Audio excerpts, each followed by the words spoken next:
My actual birthday's on the 27th, and I got this card on my birthday on the 27th, and it's from my sister.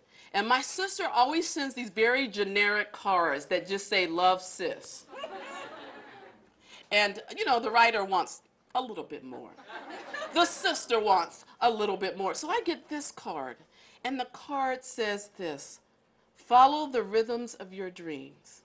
And it has saxophone, guitar, and a drum, and djembe, Joe has that on there, and a xylophone, Sue, and all this.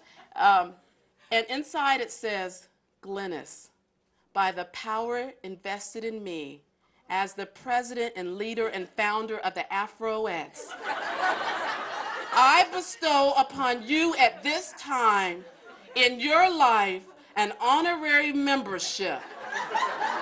And wait a minute, that's not it. My sister hit it. Just listen to this.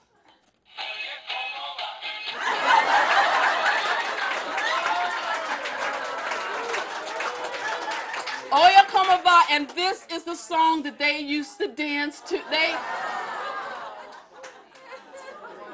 So many beautiful coming together, isn't it?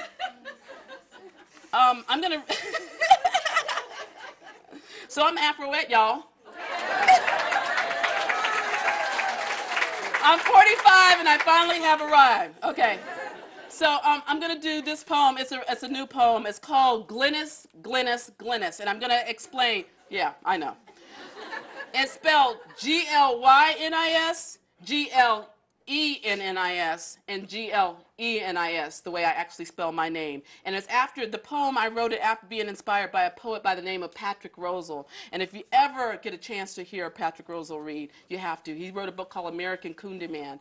And I wrote this poem after reading a poem about he was named after St. Patrick. So this is Glenis, Glenis, Glenis.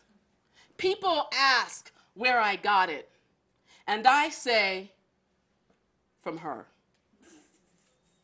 A woman not heavy with words, but fitted with a nonchalant grace. I wonder, in the midst of dancing between choreographed moves of diapering, wiping for children, how she kept beauty on her fingertips. I wonder when she laid down at night, did she hold fast to dreams with a sense of duty sleeping right by her side? I wonder if she gave pause with the fourth child. Just a little. Or if she became possessed by Gaelic winds or enchanted by emerald hills, did the color green speak to her? Call to that red clay dust that she stood upon? Did the valley wind whisper with a soft sound and say, "Get up, shake the cotton off your shoulders, loose the south from the mouth, and be about the business of naming"? She couldn't have traveled far.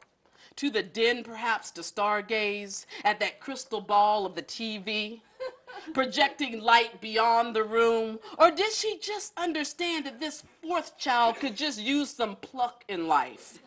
So she reached into the screen and borrowed a feather from that boa of a woman with over-the-top tendencies. For this child who would one day take the stage, dance and mime to her favorite song, "Send in the Clowns," without knowing Glenis John, her namesake, sang that very song. The music, timing, and mystery all rolled into three. Did she court the mist? Or did it come to her, opening and closing like a mystic's veil? In 1963, the Kennedys were the point. She could have stopped there, her eyes fixed on her phenom's pillbox hat. I could have been crowned Jacqueline. But Mama had an impeccable gift, timing laced with grace, dressing a poet with words. Like all her other beauties she adorned, flowers, home, and children, she knew how to water a bard in blooming, how to coax a certain symmetry out of the air like Chuck Yeager's jet, a flamboyant roar draped with a moniker, glamorous Glenis.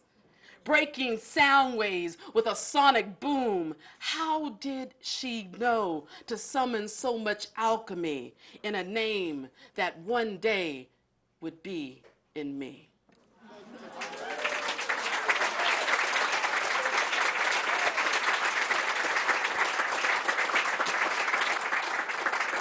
This next poem is from the book, and it's dedicated to my daughter who is here tonight. It's called Poetic Fate, and I had, this is actually a requested poem. Poetic Fate.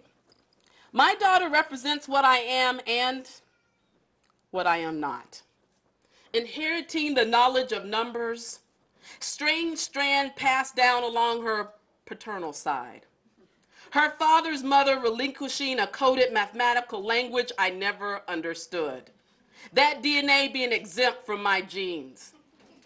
At age 6, Celeste explains to her sister, algebra is easy. It is simply solving for the unknown. In disbelief, I stare, absorb the meaning, then the joke she shares with her father. His house sits in the hypotenuse of a right triangle. A what? Celeste is offhand with this knowledge, geometrically minded. She slides right into origami simplified, a swan, a wasserbomb, a box, a frog. Me frozen, I stare at my child as I looked at my elementary classmates who computed easily, who understood numerical sequences. I knew just enough to know I was not getting it. Call my fate fear or arrested development and having to take mathematics for dummies, dreaded chalkboard long walk to the front of the room, humiliated by the scream in my brain to self, you are a dead girl walking. My abacus counting freehand by my side, entering numbers as if it were the lottery, hoping upon hope, wishing upon some cosmic magic that this time I would have the winning number, hoping for a hit from my pick. Just once, I wanted to capture the finite like a firefly in a summertime jar. Not by chance or by guess. I am the subjective test queen. I absolutely rule on essay questions where I can wax my poetic heart out. In the waning, I believe the point of the unknown is better left there. Alone. In that vast region, after all, isn't that the reason why poets write poems?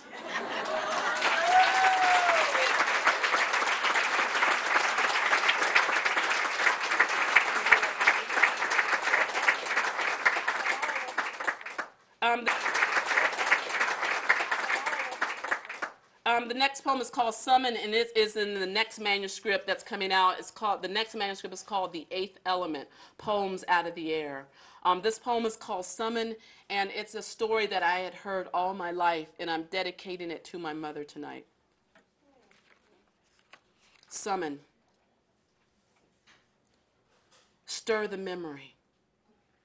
Stoke the ghost until it gives up more than mist.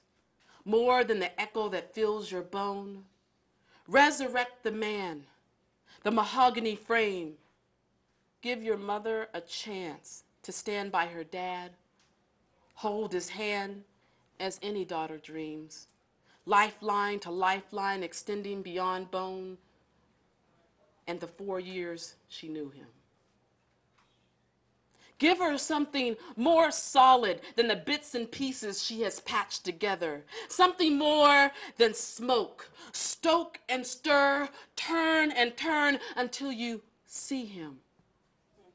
As he always come when he's called by his full name, Will Todd. A branching apparition, a blessed visitation, the one who earned the title, the nicest man in the world. Oh, to sit down to this gentle vision, to hear the quiet whispered wind of his humble voice, the hum of his grandfatherly words as he tells how he followed the crops from season to season without fear, to learn how he walked in this life with a quiet, sure foot press rewind. Stop just before 1939, Lawrence County State Fair. Pull back his hand, pushed by gravity, to purchase the winning ticket of a black, sleek Chevrolet. Cut short the joyride and fast track into fate. Smooth out the hard curve and the mean turn. Leave his life to more than chance, teetering on a raffle, a fickle game with the highest stake. Raise him up out of the seat, free of window shield, free of neck break. Stoke and stir, pull and prod. Bring him back, standing like a vision conjured and whole.